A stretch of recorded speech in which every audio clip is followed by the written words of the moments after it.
bantu terjun langsung mencari ODGJ di jalan, terus mandiin, kita bersihin.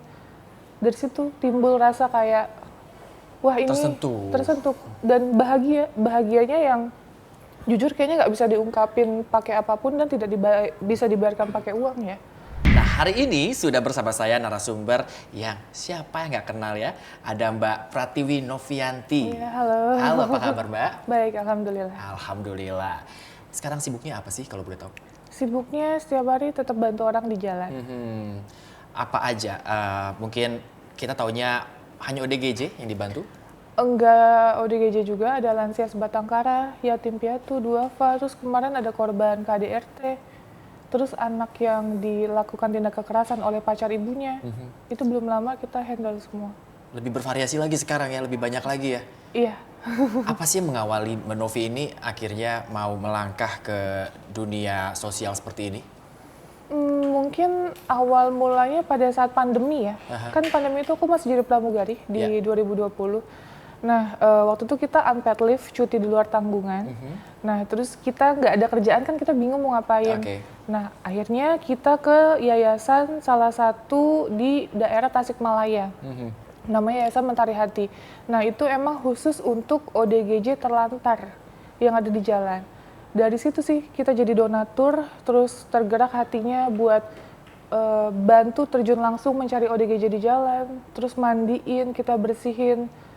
Dari situ timbul rasa kayak, wah ini tersentuh dan bahagianya yang jujur kayaknya nggak bisa diungkapin pakai apapun dan tidak bisa dibayarkan pakai uang ya. Gitu. Nah ini yang masih menjadi bikin penasarannya adalah dari pandemi awal ya kan, karena nggak ada kegiatan, akhirnya malah ke sosial, di mana orang-orang itu malah bikin aktivitas-aktivitas di online, sementara Mbak Novi akhirnya tergerak di sosial seperti ini gitu kan. Nah, kira-kira apa yang membuat Mbak Novi ini berani sebenarnya?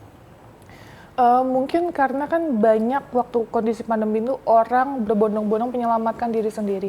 Tetapi dia lupa banyak di luar sana yang butuh bantuan termasuk ODGJ.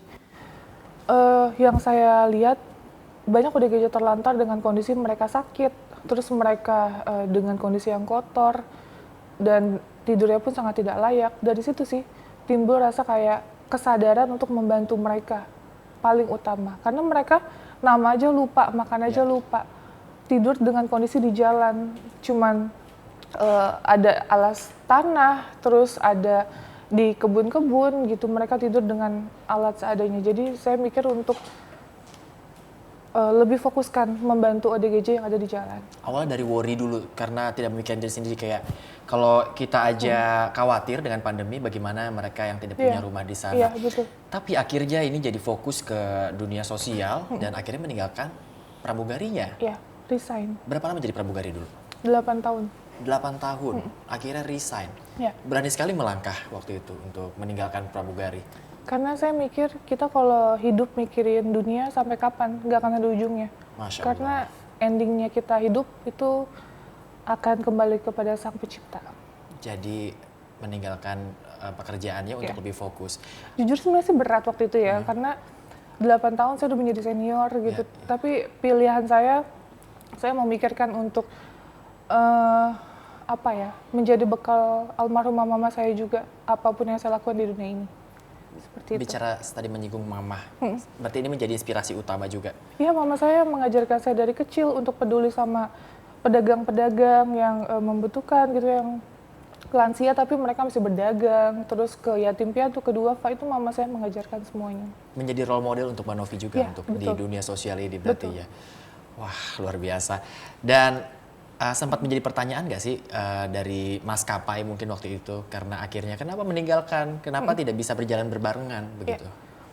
Pada kaget, karena pada saat saya mengucapkan kata Bu sama Chief waktu itu, Bu saya minta maaf tapi saya izin saya akan resign di bulan November waktu itu. Pada kaget karena mayoritas orang yang pada di sana itu mempertahankan pekerjaannya.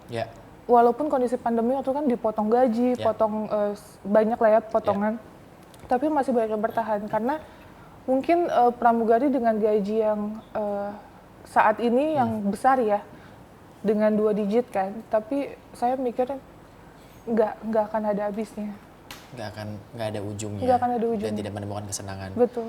Nah, apakah memang pernah ada susah untuk membagi waktu antara mungkin jadwal terbang, dan juga tadi jadwal untuk membantu orang? Iya, karena waktu itu kan kita jalan berbarengan tuh. Terus waktu itu kita baru banget menghandle namanya Abah Ismail, itu sempat viral waktu itu.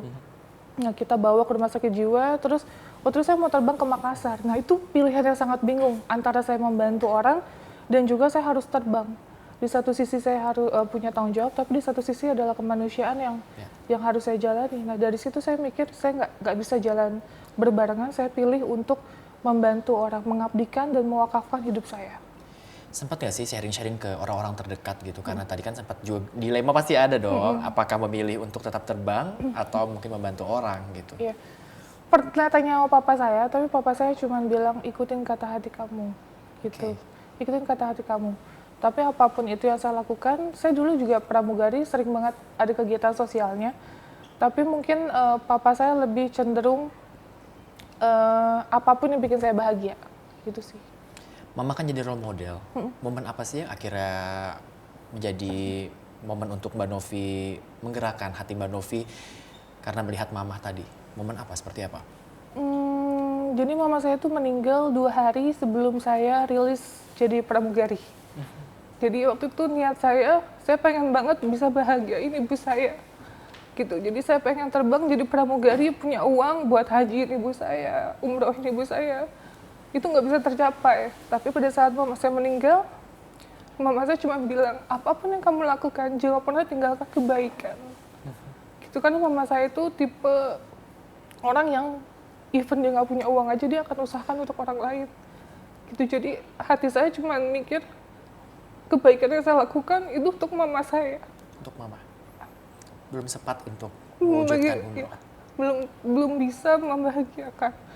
Gitu. Bahkan waktu mama saya mau meninggal, dia mengucapkan kata maaf, belum jadi ibu yang baik, tapi menurut saya bisa berdiri di kaki saya sekarang sampai saat ini itu karena ibu saya. Berkat ibu saya, sosok ibu saya sangat hebat. Sekarang kan sudah aktif di dunia sosial dan tadi melakukan segala yang kebaikan dilakukan ini juga inspirasinya untuk mama gitu ya. Apakah akhirnya merasa mungkin sulit ya kalau saya bilang jadinya untuk memuaskan tadi kan karena belum sempat juga mengumrohkan mama gitu kan ya. Tapi ada mungkin sedikit terbayar rasa itu. Iya, pastinya rasa sesal pasti akan ada ya. Kayak belum bisa memberikan yang terbaik, tapi saya selalu berdoa setiap saya sholat, setiap saya ibadah. Yang terbaik untuk ibu saya gitu. Jadi saya nggak akan putus mendoakan dan saya selalu niatkan dalam hati kebaikan saya merawat anak asuh juga. Saya ada 5 anak asuh sekarang itu karena ibu saya sih. Karena mama lagi tadi ya. Jadi merawat juga mungkin menjadi terapi juga bisa dibilang ya. Karena bisa merawat anak-anak yang sekarang juga bisa dibilang terlantar gitu. Betul.